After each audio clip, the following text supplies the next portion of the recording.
Welcome to episode 20 of the Inside Bite. I'm your host, Tim Schaefer, and I'm actually here by myself this week. Rudy's on vacation, and he went elsewhere out of town over the weekend, so it's just going to be me this weekend recording the show. So we're going to go a little deeper on a few things that I've just wanted to spill on naturally like myself. But overall, it's going to be pretty similar to a normal episode, but you're just going to have me today. Speaking of which, Elden Ring. So I've been playing a ton of the network test. It's been going on, Friday, Saturday, Sunday, today, and there's one more session, and I have a few things left to do.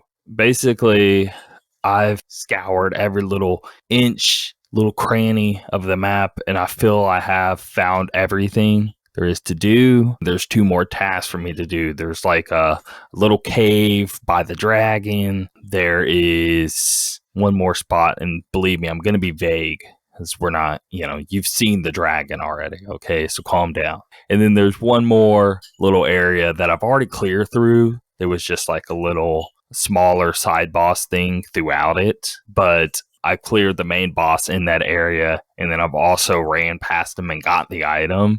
So I really don't even need to beat him outside of... so I will say this, whenever you beat any boss, you get rewards, like normal, right? So even these like sort of side bosses instead of the main bosses, you get rewards from them as well. So I got that reward to get, but I already got the item sort of past him that was more important, and then cleared the area that he's in, beat the main boss dude. And then I got this one little cave to go into where the dragon sort of was, and I don't know what's in there. So maybe it could be quite an elaborate little journey. It could just be super short. I guess we'll find out whenever I play it. But I've cleared everything else I could possibly find. Now, I haven't looked anything up, so maybe I am missing something, because, as I'm playing, I keep finding, I think I'm good, and then I'll find something else. I'm like, oh, wow. And there's this whole other section. But now, because I kept doing that, oh, wow, here's a section, I made sure to just check every little spot on the map, even when I was thinking, oh, there's nothing over there.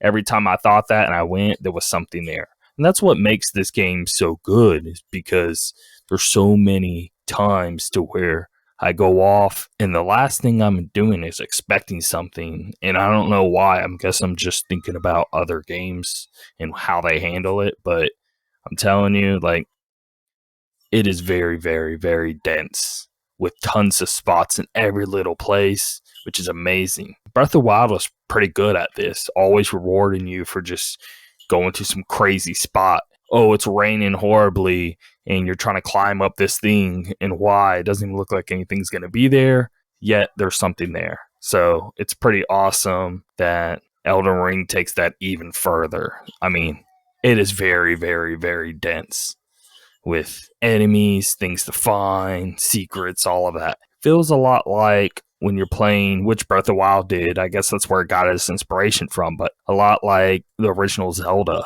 It even does the thing, and believe me, like, calm down, we'll move on. Those staircases in the original Zelda, you find a little secret little spot, and then like a staircase appears and you go down. Does the same thing in Elden Ring, so it's kind of cool. And they've mentioned in the past they're definitely taking inspirations from Zelda when they're making their games, but now this is really coming into fruition because, it's open world and they can really take those elements a lot further. So, very cool. I am loving this game.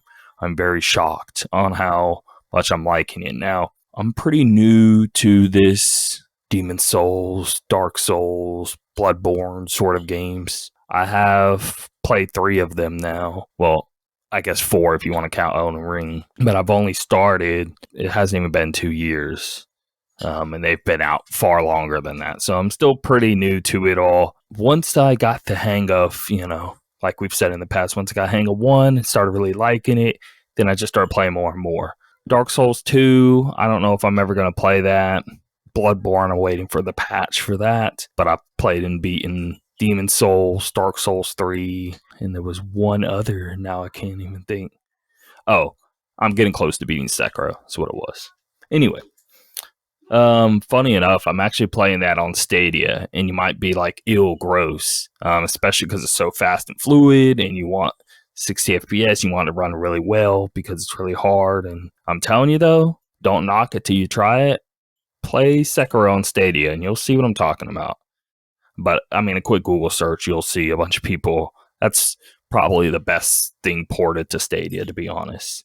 It runs incredibly well and really feels native. And anyway, it's great there. The controller, it connects to your Wi-Fi instead of the controller connecting to Bluetooth or whatever to the device. So it's always on par with what you're seeing to what you're hitting. And that fixes a lot of things with Stadia alone. And that's why it's always a step above the others just out the gate. Now, obviously, we're talking Google here, and the servers are insane. So, but yeah, Elden Ring, it's been phenomenal. I've been liking it a ton. And so much so, I'm going to get a person or two who's also played the network test, and we're basically going to do a spoiler cast of the network test. I got one guy locked in for sure. We're trying to get a third, but if it's just me and him, 2 people's plenty. And that will be really fun because we can dive into and gush all on it and do nothing but an episode of Elden Ring. And if you do want to hear more details on the game, or if you played it yourself, you want to listen to our thoughts, tune into that. It'll be coming out soon. But otherwise, if you want to stay clear, stay clear. A big topic I did want to get into today, though, that's going to be really interesting. So Xbox Series X and S and PS5 are now a year out. And you look on YouTube, it's like half the videos right now, thousands and thousands of them. But hey, I got to jump on this bandwagon because, well, I was wanting to do this anyway. So, screw them. I want to do this because there's just a lot to say before they're coming out. It's just, I guess it's always could be said as an argument that it's a weird time in gaming because seems like every generation there's always something a little different going on. But this is very different. This is probably the most different Xbox and PlayStation have been from one another. They have such very different goals in mind. And everyone should already know what Xbox is that Game Pass. You hear it all day, every day. Even from me. Because, it deserves it. It deserves the love. And I get it. $10, $15 if you want the ultimate that comes with your Xbox Live Gold, so you don't have to pay extra on that. $10 will get you access to hundreds of games, and a lot of those are amazing. Back 4 Blood, we got day one. Outriders, we got day one. And I know a lot of people crap on Outriders. Back 4 Blood, I think it's pretty much already fixed. There was just a big issue when it comes to the difficulty. Easy's like way too easy, and the medium's like nightmare mode or something. It's insanely hard, but they fixed it all. It didn't take too long, but the game is very well made. Other than that one little issue there in the beginning, you could tell like the gunplay is amazing. The levels are well designed. Enemies are super cool. It's missing the versus mode that was in what was Left 4 Dead, of course. But I didn't play versus mode, so for me, I'm cool with that. But I know a lot of people did, and they miss out on that and all of that. They have a new sort of PvP mode, but it is not very good. But yeah, I'm totally one of those people saying Game Pass is awesome. Because it is. Yeah, they're so focused on that. They're very focused on their system being very, I'm trying to think, I guess just accessible, right? Quick resume, so playing games, jumping around, you'd be playing 5 or 6 different games and you don't have to worry about trying to find like a save point, trying to find a good time to stop, switch to something else. You can just sort of on the fly swap to something else. And then after maybe like 20 minutes later, actually, yeah, I'm not feeling this. I'm going to go back to what I was playing, jump back to that, or jump to something new. You can sort of queue up about 6 to 8 titles, depending on how big the game is, if it works or not. So I always just limit it at 6. That way, I'm safe and I don't have to worry about it dropping out of the queue. But it's incredibly helpful. There's a lot of just you hitting something, you're immediately just in there, which is all about this generation in general. And PS5, which is crazy because the solid state drive in there is actually far superior to Xbox's solid state. I just don't feel they're doing. I mean, they're doing enough with the games, and I guess that's what's important. But I wish it played more into their system. You know what I mean? Um, Xbox, when I'm going and switching to something or opening something within the system itself, I'm going to things a whole lot quicker and getting a whole lot more things done. But games are what's most important. So if you're going to focus one thing, I just hope the rest comes later. You know what I mean? And they probably will. So I think we'll be good. But Xbox has got that backbone now. Now when the games come and they utilize it well, we'll be golden. And that's the big problem, right? So we're a year in, and it's hard because in some spots it's a lot better than others are making out to be. In some spots, I totally agree with them, or it's even worse. You know, the games. We're 1 year in, where the game's sitting. So at this current moment, PlayStation's still there, right? So even Deathloop, that's like Xbox first party title, but yet it's on PlayStation only because of the timings that whenever they got Bethesda and all that, it was already released and they can't break that. So I get that. And that game was scoring amazingly. So they got that. And then they got Ratchet and Clank. They got Returnal. I mean, they got Spider-Man Miles Morales, but that was also on PS4. So, I mean, people could play it there. And it is really good, especially like a PS4 Pro. Still looks really good, plays really good and all that. But of course, if you got a PS5, it's even better there. So I don't know if I necessarily want to count that. Oh, Demon Souls, that's what it was. And Demon Souls is fantastic. I played that pretty much start to finish, hardly touched anything else. One of those games that really sucked me in, which is really hard for a game to do that for me. I'm always jumping around. Demon Souls, I cleared through. I mean, there were moments there where I jumped around a little bit. For the most part, I stuck to it pretty well. I cleared it within like, I want to say 2 or 3 weeks or something. That was really good. But I think that was my strongest PlayStation game. Now, I have yet to play Returnal, and I'm very interested, and I definitely want to play that before the year ends, but it's creeping us on us. We're close. We're midway through November now. We got a month and a half left, and I really wanted to play that and get my thoughts. But from what I'm seeing, I don't see it in quite the game of the year discussion with many people. But I don't want to just go off of that. You know, what if for me it actually is? I see a few people, but for the majority's sake, I'm not really seeing that, you know, in people's list. But that doesn't mean I should rule it out.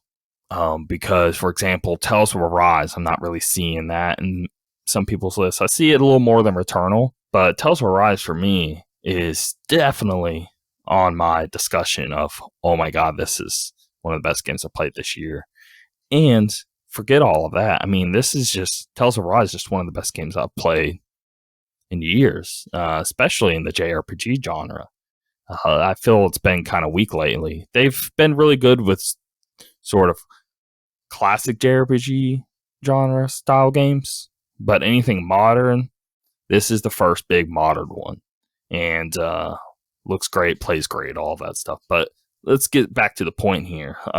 X and PS5, it's after a year. Xbox, let's go back to here. We had Forza that just released, right? But outside of that, that's the only exclusive that's really been a huge banger. We had the Microsoft Flight Simulator, and it's hard to really call it a game. I mean, it's technically a game, right? It's just hard. It's more educational, and it's a really awesome tool, though. I mean, I love it. It's almost it's hard to kind of call Dreams Game of the Year, you know, even though this game is far superior than whatever Dreams is doing. But you know what I mean? Like, it's a little outside of the wheelhouse and hard to really be like, oh my God, that was the best gaming experience I've played in a long time. But man, is it experience, though. It is incredibly well done. Speaking of which, I had a friend who is just starting to fly, and he's flying over the area here. So I live near Pensacola, and he's flown around the airport and different areas. And so whenever we loaded up in the game, I was showing him because I wanted him to also teach me some things, because I already know at this point the reviews and a bunch of insiders just gushing about it. and people who do fly talking about it and all that and saying how to the T their creation is and how it is in real life. So I wanted to see the impressions firsthand from someone who actually flies.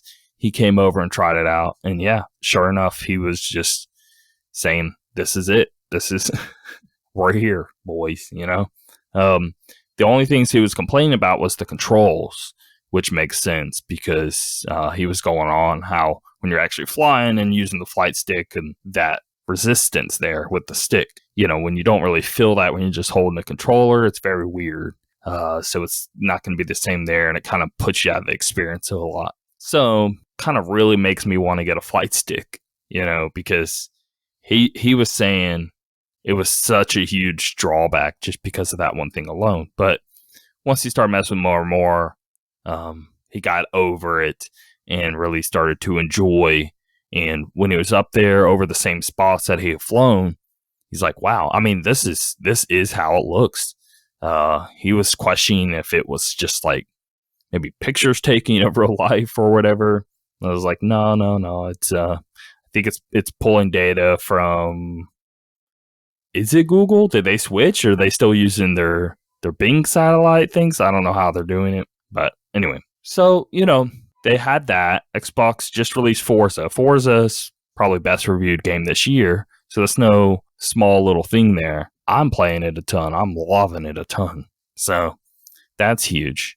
Weirdly enough, right? So the other first-party Microsoft titles, Deathloop, Psychonauts 2, that was also on PlayStation. So if we're just talking exclusives, right, it's really just those two. Now, then you have to throw Game Pass in the equation. Then you still have to start sort of thinking, okay, well, PlayStation, you got about 3 or 4 really good exclusives.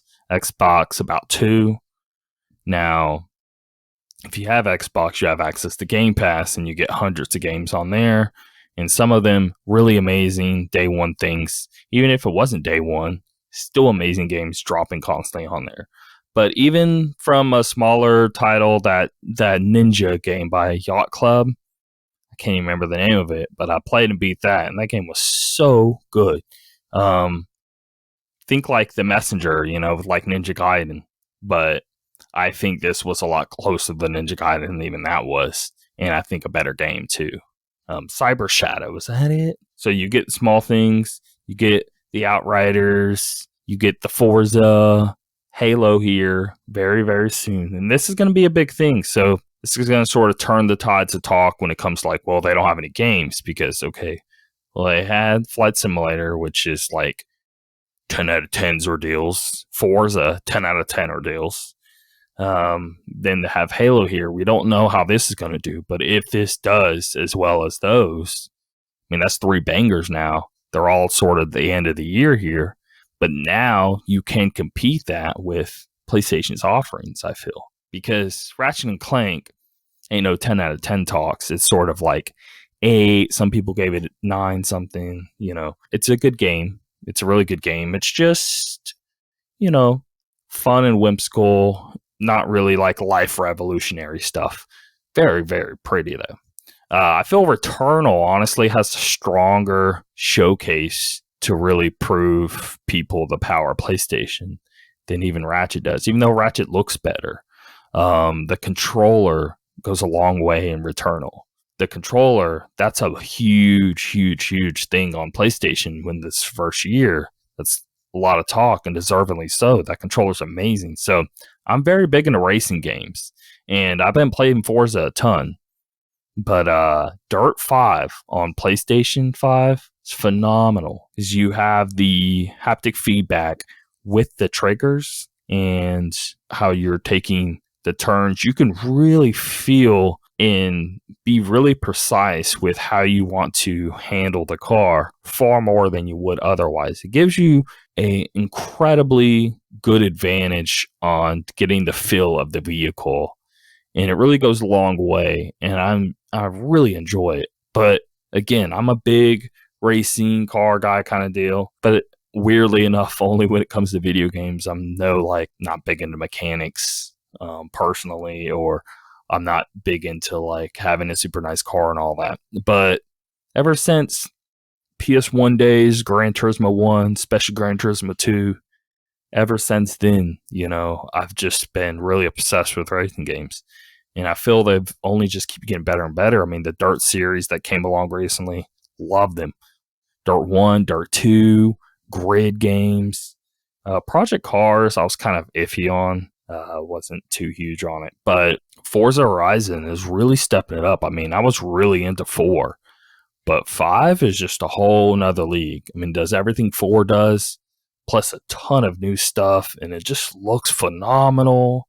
And it's so much fun. It just comes down to the amount of fun you have playing that game is immense. The set pieces they set up for you of like driving around a volcano, but Mexico itself too is just so pretty with like its jungles and sort of ancient ruin areas. And it's like at one moment you're playing Mario Kart and at the next moment you're playing like a high-end racer like Gran Turismo. It is just wild on all the things you can do and just exploring and being really good at you just going to some random spot, driving for a while, and then finding something cool there to do. What's really neat over everything, this and Dirt 5 does this really, really well when it comes to user-created content. There's a lot of users on both fronts. I think Forza Horizon, I mean, we'll get to it in a bit, but the numbers are crazy high on the sales, on people playing, all of that. So the user base is definitely there. Same with Dirt 5 because it's a cross play with all systems. And so there's a lot of people playing because of that reason, which is awesome. I mean, again, it speaks to cross play, just how important it is. And everyone needs to jump on board. When it comes to anything multiplayer, make it cross play, please. You'll get tons of thanks from your audience. But Dirt 5 has these awesome, it's sort of like playing Trackmania. I was big into Trackmania, back in the day, and I'm sure people listening here can attach that with me on the memories of just how fun and memorable that was of the tracks with the crazy loops and just people shining their creativity far more than you would ever expect on how a track could be and just trying to get that best time out of everybody. It has me obsessed. And I do that same thing even with Mario Kart. I'm very into the time trials online and trying to get like in the top 10 leaderboards. It's one of those few games or style of games where I can actually get into the world leaderboards and in the top 10. Dirt 5, I got a video uploaded on the channel where I got, I think, rank number 4 on a track.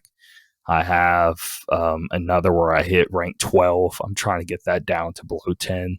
Of course, I check a few days later. Now I'm like to rank 15 already. People beat my times. And here I am trying to get like in the top 5 even. But just grinding away, trying to do a little better on tracks that are insane.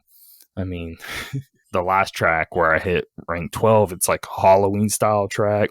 And there's just like crazy lightning happening, a storm happening, and it's almost like you're driving on Rainbow Road of just going up these crazy ways that are super thin or crazy sharp turns or loops, and it's so much fun. Integrates too where it's not just road. A lot of the better tracks will integrate dirt tracks with road tracks. And anyway, so I've been really just overall, have both systems and just going back and forth and getting like pros from this system, the pros from that system.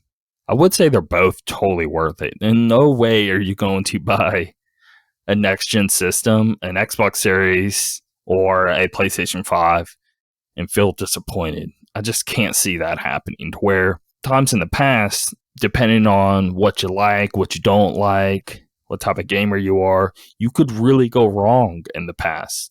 So like Xbox 360, PS3 days, Xbox 360, it was all about shooters and online. But if you were more of a single player kind of guy or JRPG or whatever, you would definitely go towards the PlayStation 3 side. Again, its online was horrific. The store was horrific. Things like that. Wasn't very much of like talking with friends sort of system.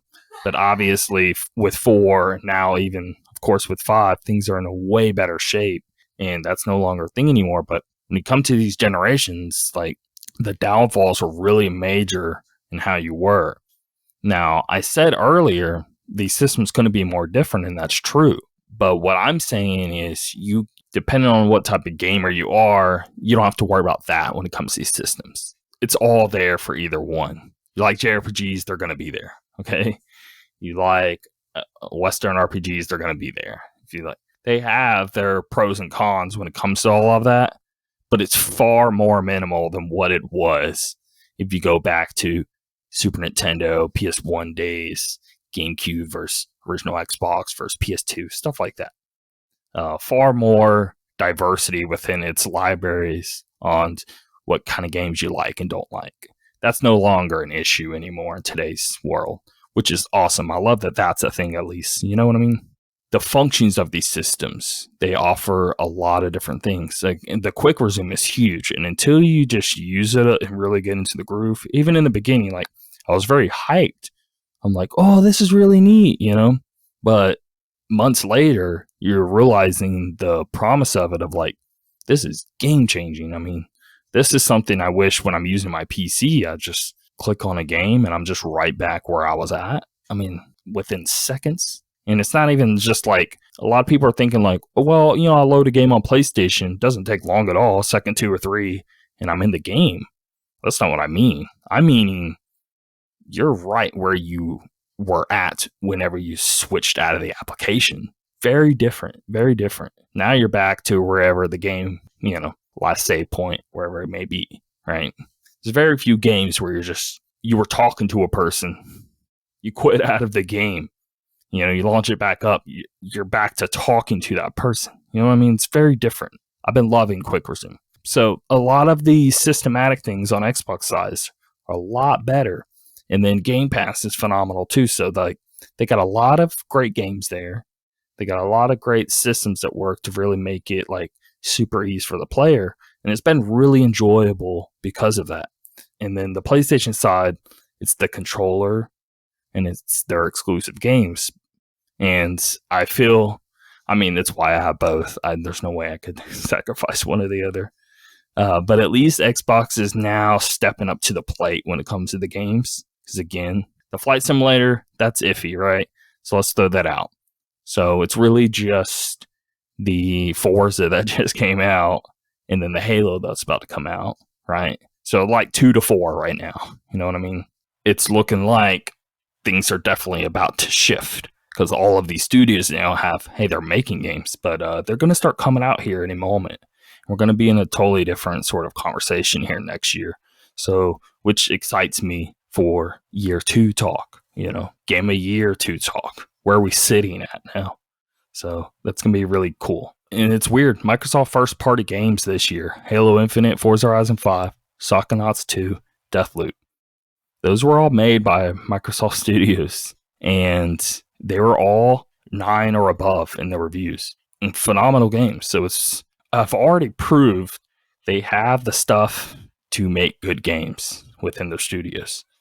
Even though 2 of those were on PlayStation, that's no longer going to be the case. That was just in the works before everything was finally just them alone, without already making it for another system prior to all of that going down.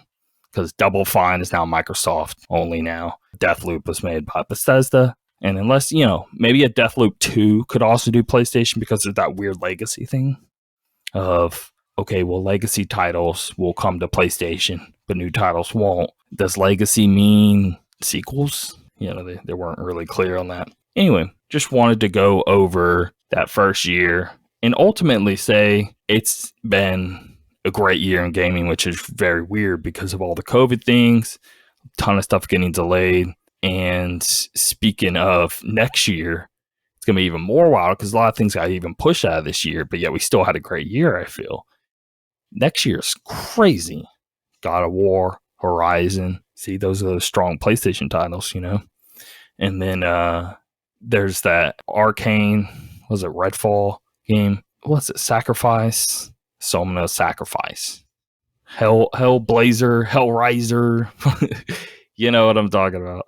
I cannot think of the title. But there's a lot of big ones coming next year. It's been a good strong year. If somebody like puts a gun to my head and I have to decide, I am picking Xbox. But I've been doing that from the start, from this generation. Last generation, basically PS4 over Xbox One. Clearly, it's not even a contest. PS3 to Xbox 360. I'm a PS3 dude there. PS2 to original Xbox. PS2 guy there. PS1 to whatever their competition was. The Dreamcast, Super Nintendo for a little stuff like that. Huge PS1. So no, it's really just this gen. Now I'm saying last gen I used Xbox One a good amount, and I started really getting into it sort of the end there. But I in no way would say it's like better than getting a PlayStation 4. PlayStation 4 just had such a solid library. And that's the cool thing too. This time around, all of those like JRPGs, they're now moving away from PlayStation because they're going through a weird thing now to where like, hey, our single player adventure games are so important to us. We're not really gonna try to worry about working with other people really outside of that as much. And people aren't getting paid the amount of money they would be wanting to get paid, or they could paid better elsewhere. Situations like that. And now they're moving to Nintendo, they're moving to Xbox. And so it's gonna be really curious once these like big Japanese games keep releasing, where they'll kind of land when it comes to PlayStation, because it's not looking good there. So even Xbox Series, like the Series S, first of all, they're appealing to Japanese a ton because of how tiny that console is. And, Japanese love small systems. The Series S is like currently outselling the digital version of PS5 and really close to just the regular PS5 sales, where previously it was like 20-1. It wasn't even close. Things like Scarlet Nexus is like Xbox and PlayStation. A lot of these, they have a ton of Phantasy Star Online 2 just on Xbox. There's a lot really strong Japanese thing going on now when it comes to Xbox. So it's a lot different boat than what it was previous generations. So I'm very curious to see where all this goes. I think that will do it there with that. Let's go on to the news here. Playdate. Do you remember this Playdate thing? It's the black and white screen. It's yellow device with a crank and you turn. It's a part of gameplay with certain games. It's this freaking crank, but it has like controls almost like a Game Boy below the screen as well. But the crank plays a big role in these games. And now I'm thinking about it. Does it have buttons below the screen? Yeah, okay, it does. It looks like a Game Boy SP sort of thing. I mean, it doesn't fold or anything, but it's got A and B and D-pad. It may even have shoulder buttons, and then it has the crank. Anyway, so it's a cool premise and everything, and what they're doing is pretty neat. So basically, they're like releasing games for it every like month or two. There's like a new title, and by just themselves. And I think they're rolling out like 12 titles total. And then, of course, other people can make games for it as well. But it's a black and white handheld console with a crank. So it's very, very weird. Now, it would be cool and all. Hey, $50. This thing is crazy high price. I want to look this up. $180. That is far too much for a black and white handheld with a crank. I mean, I don't know. I don't get it. They're trying to make it look all like bougie and very like fancy. Ooh, we have these really interesting games though that can be played on it. It's like, no, like if you still picked up a black and white Game Boy, 1,000,000% that library is going to be better than whatever this Playdate thing is. You know what I mean? And you can pick one up still to this day for like $50. Okay. And they're out of their mind. It's weird. Anyway, I bring this up because Playdate shipping delayed till 2022. It was originally set to ship this fall. This thing still isn't out. I thought this thing was out. Aren't these things being like, you see it in all these videos? It's been like 2-3 years now of like announcement, certain people having it, they shipping it, reviewing it, all of this. It's still not even out. Are you kidding me? And I don't know. This thing is just very weird. Hey, if you were waiting to get yours, one of the 10 people getting this in the fall, you're going to have to wait till next year to get it. Anyway, moving on. January release date for Tom Clancy's Rainbow Six Extraction. It was also originally due out in fall of this year. Got pushed to January of next year. Again, this game, I'm kind of crapping on it too. I don't get the target audience here with this game. It's kind of weird. So Rainbow Six Siege, I mean, it was big from the get-go, even though it had a lot of problems, but now it's just gotten bigger and bigger. Huge success for them. Okay. But the big thing with that game is, I don't know, let's just say it has realism on its side. I don't know. It's not all realistic, right? But it's like 5v5. You can set up like traps, and it definitely has realism vibe towards it, and people like it because of that. Okay, it's a Rainbow Six game sort of deal, and it's true to a Rainbow Six lore. Now this Extraction, this is just some weird aliens are coming. Things are just insane with its weapons, and it's very just out there. Realism's the last bone in this game. So if you're moving away from that, okay, what you moving towards the crazy, wacky stuff that everyone else on planet Earth does with these FPS games. Too many people are doing this wacky, crazy alien stuff, right? So why are you repeating that with something of a franchise like Tom Clancy's Rainbow Six that was actually doing really well because of the realism? Anyway, really wacky. But it got pushed back. It was supposed to release fall this year, like I said, got pushed back to January. That's that. And then to one more thing getting pushed back, we sort of put them all into one thing here. Valve Steam Deck, that was supposed to be starting to ship to people next month in December, and that has now got pushed back to the first quarter of 2022. So if you were one of the first people get it in December, you're going to get it in February. If you were one of the people getting it in January next year, they haven't yet specified when that would be, or anyone else reserving after that fact. We're just sort of putting first quarter 2022. I'm cool with that, though. I'm very excited for that thing. Being able to play like high-end PC games on the go. Super, super cool. Access to your whole Steam library. You can also just install Windows on that bad boy. I think you can just play stuff outside, like, because so many, like the Epic Games launcher or other launchers, they could just build like a SteamOS version of that, and many of them are. I think they're all going to be pretty much done by the time this thing releases, of libraries even outside of Steam. But again, you can also just install Windows on it and then just have access to whatever from there.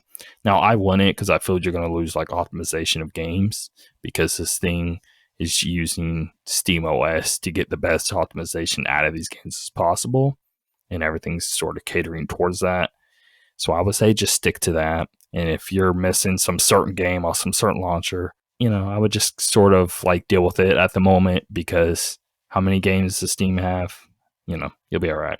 Sony reportedly lowers PS5 production numbers through March by at least 1 million systems. So they're having problems making enough of these systems like they have been, but they're having even more problems in this current holiday time frame than the normal of trying to make enough systems, because PlayStation or Xbox, everything they're making, they're pretty much selling. So this is a new story saying they're struggling even harder than the normal, and they're going to be about 1 million systems less than what they were trying to hit by March. Why I put this story in necessarily that itself, it's more of the bigger picture of things, of from parts to game systems to video cards to whatever. Things are at an insane time right now. It is so difficult to just get a hold of anything tech-wise, and it just keeps getting more and more insane with it too. I was thinking, what are we, 3 or 4 years into this mess at this point? I was thinking we would be over it, and yet it's only just getting worse. And it's like, well, at one point, like, when is this thing going to end? When are things going to be back to normal? Will these things ever be back to normal? That sort of talk. I really want a new graphics card for my PC, but I'm not paying triple the amount just so I can get one. I can wait, Anyway, next up here, PlayStation 5 put their top 20 downloads for October here in a list for us. And I thought it was pretty interesting, and I just wanted to go over it here. From best sold, so number 1, all the way down to 20 here. Far Cry 6, number 1. That is wild, right? Because a lot of people aren't too hot on it when it comes to like the reception online, reviews, stuff like that. But, it's a good game, fun game, all of that. For it to be the number one sold game of October, that's pretty huge. I was not expecting that. That's cool. Even though I'm not really digging Ubisoft as a whole, for some reason Far Cry 6 seems like just a good old-fashioned video game. And, I don't know, makes me a little happy there. FIFA 2022 at number 2, Back 4 Blood at number 3. It is on Game Pass. And there was just a bunch of theories going around back when Game Pass was getting really big, when the Xbox Series X was releasing, that, it's going to mess up with all of the, basically it's not going to sell anywhere, even outside of Xbox. And that's pretty much been defeated time and time again. But now, here it is again, Back 4 Blood, third best sold on PlayStation. So can we just rule that little theory out? It's not happening. People want the game, they'll buy it. People want the Game Pass, they'll get the Game Pass, okay? I know a lot of people may have a PC and a PlayStation and stuff like that, but it's not nearly as many as you think it is. I think it's that overall narrative of Game Pass is like destroying the industry and people aren't going to buy games anymore and all that. I don't know. If that's going to be true, at least it's not right now, because Back 4 Blood, again, number 3. All right. Number 4, Demon Slayer. I'm not going to begin to pronounce that. Let's just... the Chronicles game that was released recently, number 4. Demon Slayer is hugely popular anime, but it's still shocking to see the video game side of things, it being number 4. NBA 2K 2022, not shocking there. Marvel Guardians of the Galaxy, not incredibly shocking, kind of shocking, That is 1, 2, 3, 4, 5, number 6 on the list. I love this game. And we're going to talk all about it here very soon, just not this episode because I'm incredibly close to beating it. But man, do I love this game. This is definitely GOATY material here. I see some people not liking the banner of the game. I love the banter of the game. I could stand there and listen to them talk for hours, so maybe that's why I'm liking it so much. But no, overall the game is fantastic. But I'm surprised it's selling so well. Right? It's a Marvel IP, of course, whatever, but it's just Avengers did so poorly and horrible reception at this point in the general audience of things, of what you see visually. But again, that's just another sign of you can't really look at the whiners on the internet and think that's like the reality when it comes to the market, because it's not. Madden NFL 2022, NHL 22, EA, they got FIFA, Madden, NHL. All top 10. They continue to just make a ton of money. The problem is, every year they're expecting better than what they did last year. And that's how these companies just they're never happy, They're selling phenomenal, but in their head, they're like, oh, well, we should have done better. And they're getting rid of this, they're firing this. They're still, I would never want to be in that world. Never. At some point, you just have to be good with what's going on. You're making billions, and billions. Yet you still just need better, and you're never satisfied and you're never happy. Just proves the whole kids, money will not make you happy. It really won't. I know you're thinking, ton of money, but to get this, all my worries will go away. Okay? You'll just have more problems. Okay? More money, more problems. Remember that. Nickelodeon All-Star Brawl. 1, 2, number 10. Number 10 spot. Nickelodeon All-Star Brawl. Congrats. That's cool. That's very cool. Good for them. They're a very small team, and they worked really hard on a game. I don't like it personally. Smash Bros is far too much just video game lore and celebration, and way more than just me playing 1v1 with someone online. Smash Bros is so important and so many facets far beyond that. But if we're just focusing 1v1 online, Smash does crumble, and Nickelodeon takes the point there, at least. But Smash has 9 other points that make me love that game, so still going to be playing Smash. Marvel Spider-Man Miles Morales, still selling bangers. Spider-Man is huge, and what's more popular than Spider-Man? I don't know. It's like the most popular superhero. It goes back and forth between Spider-Man and Batman as the number 1. So, of course it's going to sell, and it's going to continue to sell. PlayStation getting Spider-Man. They've had Sony with the Spider-Man with the movies, so games eventually, it'll make sense and all. But man, that is one that they are definitely happy to have. You look at best PS4 game, debatably God of War. And here Spider-Man is just crushing it in sales. It's Spider-Man. Of course it does. Alan Wake Remastered, Deathloop, Riders Republic. Riders Republic, shout out to Riders Republic. I wish I could shout out all of these, but we need to get through this list here. But Riders Republic, shout out. Great game. More people need to play it, I'm telling you. Dark Pictures Anthology, House of Ashes. That I'm about to play here really soon with Rudy. Very excited for that. It's supposed to be the best one yet. There's like 6 games in total. This is the 3rd one, and they keep getting better with each release, which is kind of weird, though, because they've already made a great game, and then they go down to releasing really bad game to, okay, this is a lot better, sort of good, to, oh, this is a good game. Like they're starting from around 0 again. You already made a good game. Why are you restarting? I don't understand. Why the restart of quality here? Whatever. Kena Bridge of Spirits, Diablo 2 Resurrected, Hot Wheels Unleashed, Mortal Kombat 11, Call of Duty Black Ops Cold War, Star Wars Jedi Fallen Order. Shout out to Fallen Order. Shout out. All right. The Game Awards 2021 is going to feature 40 to 50 games, and the show is going to be held on Thursday, December 9th. Too soon. It just... It annoys me. Halo's coming out. What day is that? December 8th? Pretty sure it's December 8th. Yeah. But so now it can't be in this discussion. And there's so much potential of let's get into this right now. So there's a tweet. Bungie sales. Call of Duty Vanguard declined a massive 40% in launch sales from last year's Call of Duty Black Ops Cold War in the UK. Physical plus digital. Physical sales were down 26%. Digital sales were down 44%. Now, I made a post on our forum. Go to our forum if you're listening. I know you're listening. I see the numbers. There's a lot of people in here. It's a great forum. The Inside Byte Podcast Forum. Search it on Facebook. Join it.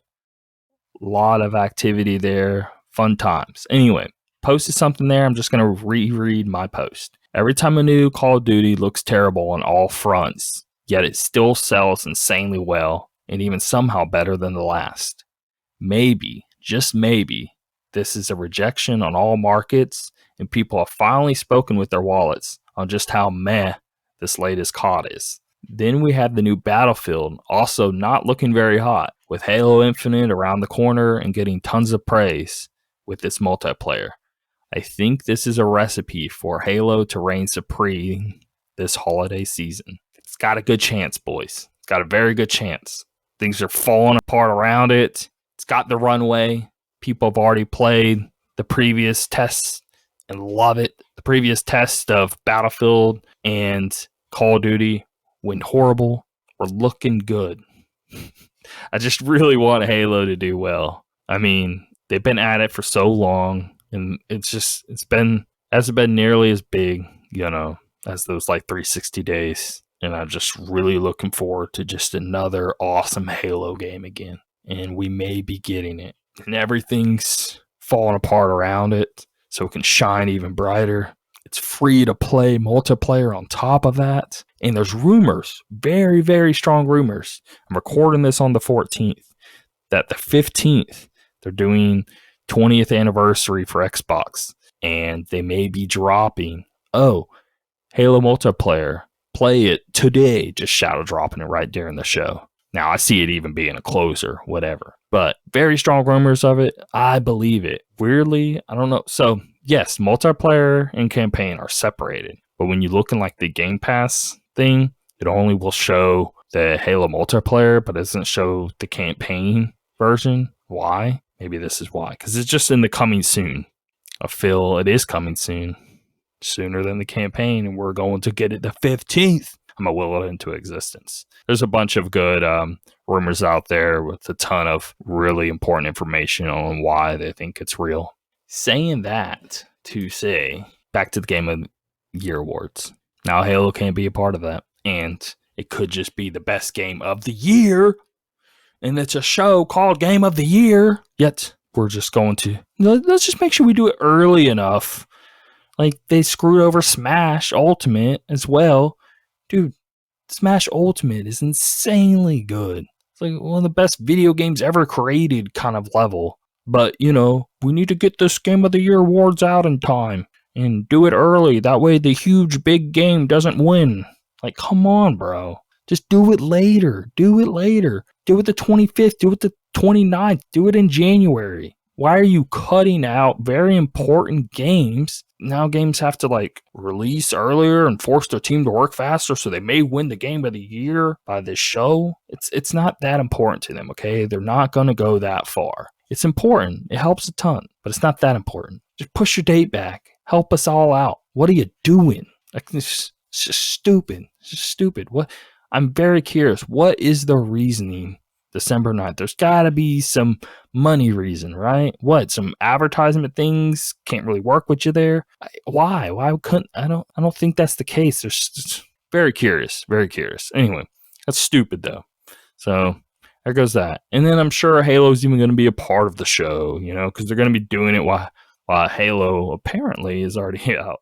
Now, it would already be out anyway, because it'd be releasing that Monday and the show's Tuesday. But they'll probably do some orchestra with the Halo theme song or something like that. Cool. That's cool. But can it be a part of the actual show called the Game Awards that's trying to do the Game of the Year, and this game could be Game of the Year? Come on. It just annoys me. All right. Moving on. Naruto Ninja runs into Fortnite next week. They're going to focus on Shippuden, a few characters from there going into Fortnite. Cool. Okay. Now, usually I would go into what I'm playing, do a main topic, but it's just me today, and it's been an hour. I felt a good run, went over some news, talked a bit on the 1 year Xbox PS5, Elden Ring being fantastic. Again, you're going to get an episode soon. I don't know about who's ever joining, if they're going to gush, if they're going to crap on it, what they're going to do. I'm very curious. I'm telling you right now, if I could put this little network test as the best game I played this year, I would. And it's my show. Psh, do I want it? Yes, I want it. Bam, done. Game of the Year. Okay. So just so y'all know, Elden Ring won Game of the Year. Elden Ring's network test. Okay. So whatever happens next on our show doesn't matter. You're hearing it here. You're hearing it now. Elden Ring network test. Game of the Year 2021. We'll see y'all next year. I'll see you guys.